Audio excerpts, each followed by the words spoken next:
जय जगन्नाथ सांग मैंने आपण मैंने गोटे भिड देखा भिड देखु तापर भिड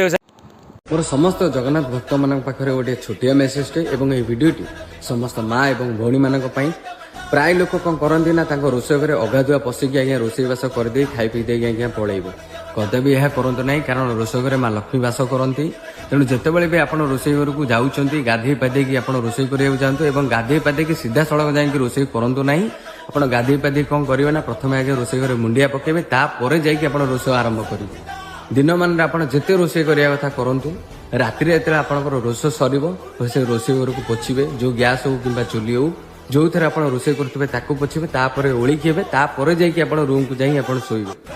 जदि आपण रोथुवा रूम रे जदि आपण जो रूम रे रहउचंती जदि सेही रूम को आपण घर पोछुचंती बेड झाड़ुचंती जदि आपण रोथुवा रूम को जदि एते सफा सुतरा करूचंती जो घरे लक्ष्मी वास करूचंती ना तो सेही घर को भी सेमती ध्यान दियंतु केबे अवहेला करंतु नै जदि आपण अवहेला करिवे ताले आपण घरे अंटी बनी के घंटी बनी तेणु लक्ष्मी वास करती रोष करे तेणु ता प्रति ध्यान दियंतु मु आशा करी जदि आपण मान पाखे ये भिडियोटी पहुंची ताले प्रत्येक ओडिया घरे भिडियोटी को निश्चित शेयर करें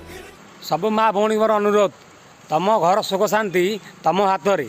ताको के भांगी